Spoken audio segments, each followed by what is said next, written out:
Et aujourd'hui, c'est le rassemblement annuel du 2 chevaux club niortais.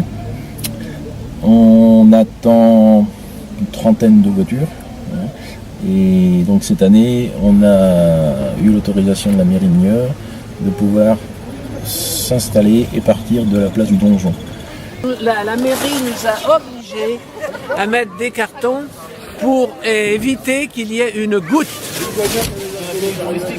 Voilà, il y a de la 2 chevaux, plus ou moins ancienne. Hein. Donc là, on est dans une voiture des années 75-76.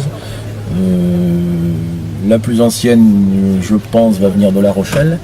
Elle est de 57. Je suis le numéro 3, je mets ma plaque de concurrent. Il y a des 2 chevaux qui ont des portes suicides. Hein. On appelait ça une porte suicide parce qu'elle risquait de s'ouvrir en roulant.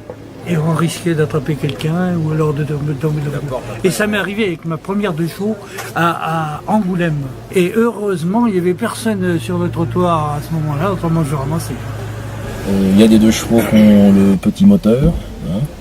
Il y a quelques 2 chevaux fourgonnettes, tout en sachant que ces voitures sont quand même assez rares. C'était une voiture de boulanger sur Niort, qui faisait les environs de Niort en distribution de pain. Et quand il partait en tournée, il mettait le pain dans la caisse. Et pour être à l'abri quand il pleuvait,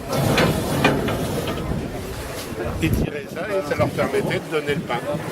Oui, alors cette voiture, j'ai acheté chez un garagiste qui l'avait vendue à la congrégation des Sœurs de l'avenue de Paris, la maison de retraite là. Et puis quand ils étaient 4 dedans, ils montaient la côte de Nanteuil, il était poussive. Donc ils leur ont vendu après une ami 8. Et moi j'ai racheté ça après, elle est restée dans son jus. Ils ont dû aller à Lourdes faire un pèlerinage. Puis quand j'ai acheté la voiture, j'ai trouvé ça, mais X années après, qui était collé là. Je n'avais pas fait attention. Donc elle est bénite par eux. C'est la 2 chevaux des Sœurs de Carbélique.